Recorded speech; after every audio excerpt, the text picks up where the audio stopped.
Tonight on ELCAT, we look into the growing concern about drugs in our community. We talk to Chief of Police for an upcoming event to spread awareness. A late-night break-in in town lands 2 Springfield men behind bars.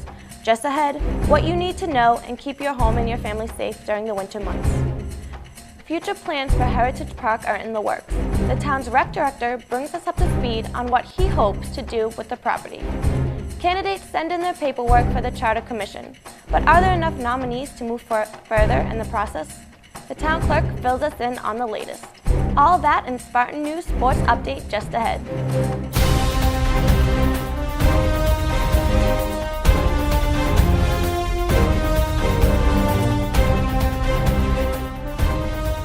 Good evening, I'm Rebecca Green. We begin tonight with a countdown. With 3 weeks to go until the deadline, East Longmeadow now has 9 candidates in place for the brand new Charter Commission Committee. Town Clerk Tom Florence says candidates who'd like to appear on the April ballot for a spot on the commission need to have the necessary paperwork in place. We have 9 very good candidates that have taken Charter Commission papers out, which is great. If people still want to come in and take out papers, there's plenty of time to do that and get the 50 required signatures. After the candidates are in place, their names will appear on the April 14th ballot. So what happens after the commission is voted in? The voter registrars and the town clerk should verify those signatures, and if they do get the 50 required signatures of registered voters, then their names go on the ballot on the April 14th, 2015 local town election. Florence believes that the Charter Commission Committee will benefit the community. With the Charter Review Commission, what they're going to look at is our present form of government, and is it a way we can better it. Within a year process, they will have meetings with the public. They need to elect a chair of the review committee, as well as a secretary, and then they should be off and running after that with their ideas and proposals. And there's going to be set periods within that process that they do have to hold public forums, and again keep the public informed. For anyone interested, nomination papers for the Charter Commission Committee are available in the town clerk's office. They must be handed in by March 3rd with the required 50 signatures.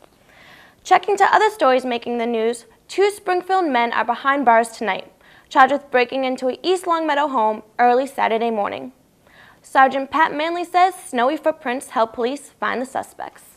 Friday night the 13th, just after midnight into the morning of the 14th. So Saturday morning at about 1:30 in the morning, a resident was awakened. His alarm went off because somebody was trying to pry his back door. At the time he didn't know. He came downstairs to check out what was going on. The alarm went off and it dialed the police and informed us of the break-in. We dispatched an officer. The responding officer went to the home and didn't, on his way en route to the home, didn't notice anything out of the ordinary. Another officer came to back up, came from a different direction, and on his response to the home, he encountered 2 individuals walking in the direction away from that location. So he stopped them and detained them. This is at 1:30 in the morning, sub-freezing weather. There's not a lot of people out for a stroll at that time of night. The officer at the scene, when he responds, he finds the homeowner didn't see anybody, so he doesn't have a description, but the culprits, when they left the scene, they left snow footprints in the snow around to the back of the house, and then there was very distinctive shoe markings. The combination of both of those pieces of footwear, and these 2 guys checked their footwear, and they're coming from that direction, and their footwear matched exactly the footwear on the scene. The 2 men arrested are 26-year-old Miguel Santiago of Springfield and 23-year-old Jonathan Correa, also of Springfield. Police say this latest break-in highlights the need for safety vigilance by homeowners even in the winter months. The homeowner on Smith Avenue had an alarm, which Sergeant Manley says is a great deterrent to burglars. But he says there are other common sense things homeowners should do to keep safe. Most people at night that are out prowling are using the cover of darkness. So lights are great. Light doesn't cost you a lot. They just keep a light bulb on in the front of the house and back of the house, have a light on. Those lights will deter a person. They're out there under cover of darkness. You take away the cover of darkness. They'll move on to a house that's more attractive. Use your locks, lock your doors. Some people, they don't lock their doors. Some people don't lock their cars. We get a tremendous amount of break-ins into cars that are not locked. And by all means, Manley says, with all this snow we've had, make sure if you're away to have someone plow your driveway. He says you'd be surprised at how many people forget and become victims of break-ins. You're only going to be gone a few days. You go out, and if you don't have somebody come by and shovel it, if there's going to be snow, ask your neighbor, ask somebody to kind of just brush the snow off, because if somebody's going by, driving down the street, scoping the neighborhood out, and they see maybe there's only a dusting, but it's been there for a day, 2 days, and it hasn't been shoveled, it hasn't been cleared, probably nobody's home there. A busy night for the Board of Selectmen Tuesday. The board met on Tuesday the 17th to consider several items related to the upcoming fiscal year's budget, as well as articles for the upcoming annual town meeting warrant. In attendance for Tuesday's meeting, member of the Town Appropriations Committee, Chairman Eric Madison, expressed concerns about continued growth in the tax rate. But if we were to just level fund that and take into account the tax rate in town would climb with a max levy capacity. In other words, if we raised taxes to the fullest extent allowed under the law, the levy capacity would go to $21.66 per thousand. Currently, our tax rate is $20.72 per thousand. That's a bit of a red flag. First off, 2166. I looked back through some of our history, and certainly in the last 25 years, and probably well beyond the last 25 years, that would represent the highest tax rate that the town has seen in that time period. Additionally, one of the most concerning aspects of it is it's growing us ever bit closer to that magical $25 per $1,000 cap, which is, we all know, if and when we reach that limit, we're done. You're done raising taxes, and you have to meet the cost of doing business with reductions in services and so on and so forth. Proposition 2.5 caps tax rates at $25 per $1,000 of valuation. The tax rate is determined by the amount needed from taxation to fund spending, approved at town meeting, divided by the total valuation of property in town. If spending outpaces rising prices in the real estate, the tax rate goes up accordingly. Madison asked that the selectmen and other elected board continue discussion about how best to stabilize the tax rate in the next few years.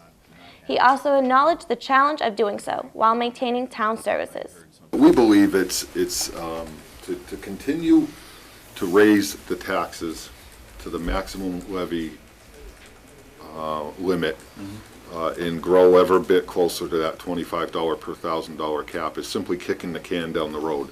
And at some point, if we allow that to happen, the pain would be great, quite frankly. So as an example, if we were to aim for maintaining the current tax rate, based upon all the contractual obligations, a $708,500 reduction to current fiscal year's appropriations.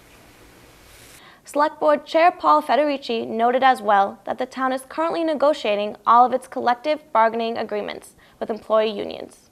Obviously, we're all looking for basically the same thing. We want a happy medium, if you will, and I know the townspeople may not know, but I know everybody in this room knows that basically every contract is up for negotiation this year.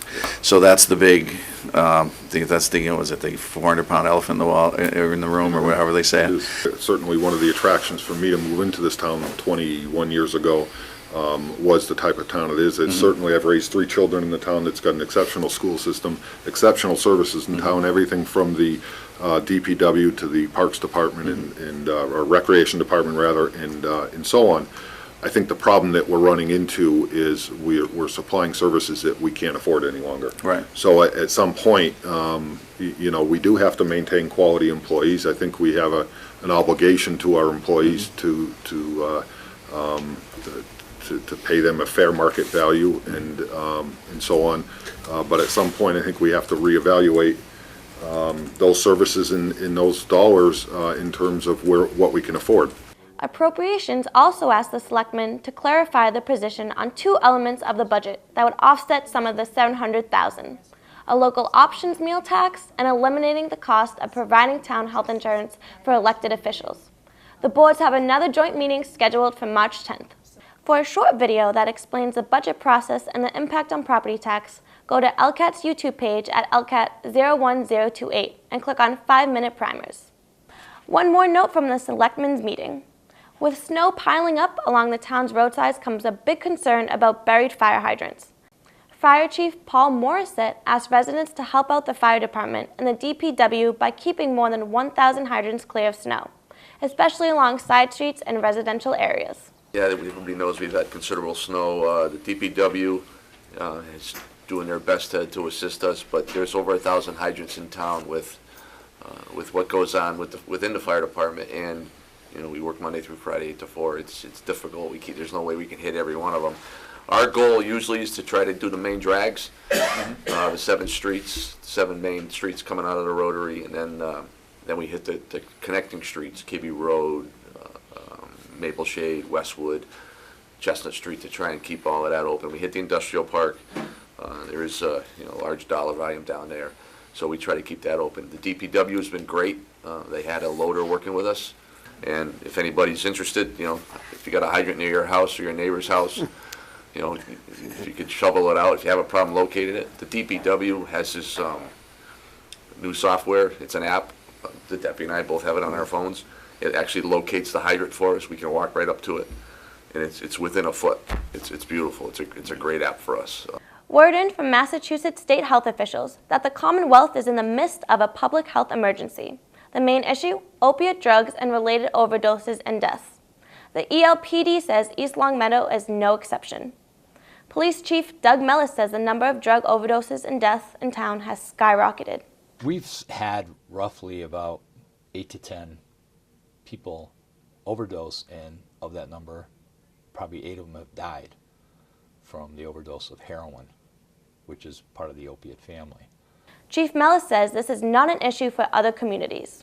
I get a letter in the mail from a lady from town who had thanked me for being there. And it kind of moved me, because she talks about the loss of her daughter, who was a high school graduate from East Longmeadow, student, resident in East Longmeadow, who she woke up one morning and found that she had done a heroin overdose and had died in her house. So it hit home.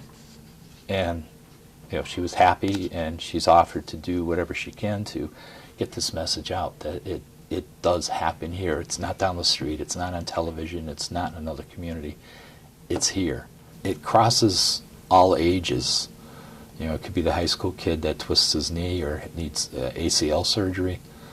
That was the basketball player or the football player or whatever. And these drugs are readily available. They're out there. They're in moms, grandparents, aunts, and uncles' medicine cabinets.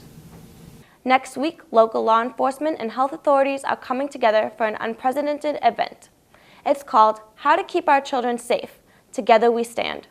Chief Mellis says it's an event parents cannot miss. We'd love to have every parent in town attend, even grandparents, so that they can be involved. Today in our society, there's many, because of the stresses in life, we have fractured families. We have grandparents that are mom and dad to many of their grandchildren. We have single families. So any and all that can be there, we welcome, just to get the word out. The awareness night, How to Keep Our Children Safe, will take place at Birchland Park Middle School, Wednesday, February 25th at 6 p.m. Childcare will be available. In other news tonight, changes may be in store for Heritage Park. East Longmeadow's Director of Recreation says there's acres of untouched land that could be developed for town sports and educational purposes. We caught up with Rec Director Colin Drury, who tells ELCAT about his future expansion plans. Behind it is plenty of acreage that's not being used, that's actually already owned by the town. So what our goal is to do is actually just do a little feasibility study and a master plan for the property to see if we can add features of recreation for the community's use. According to Jury, this master plan of expansion involves more than just a recreation department. So my goal is to actually talk with the school committee.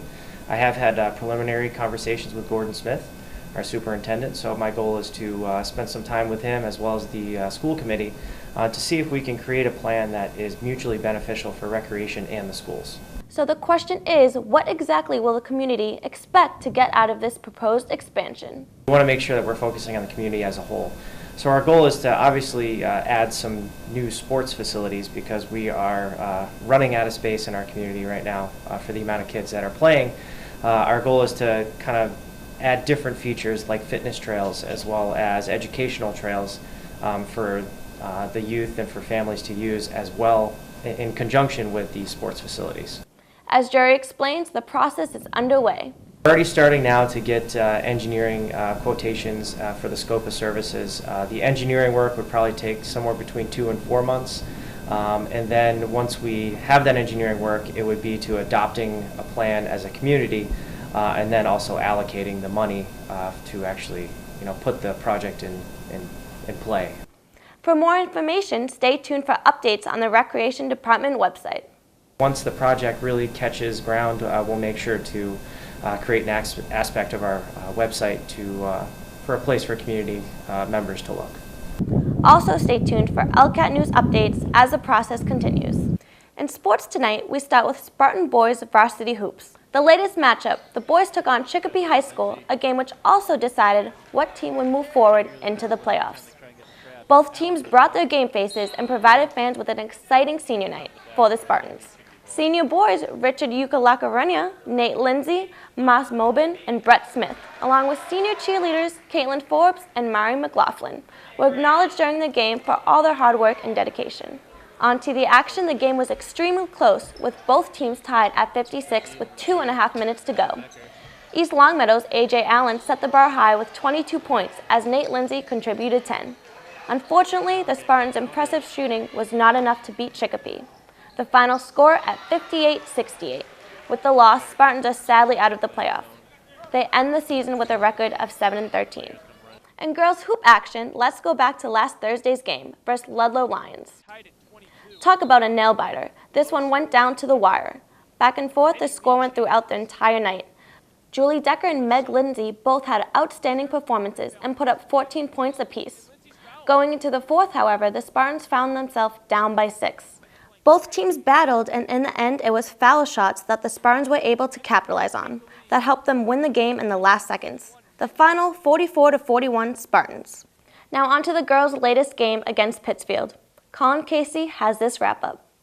Back here at East Meadow High School after a very rough game for the Spartans as they lost to Pittsfield 69-38.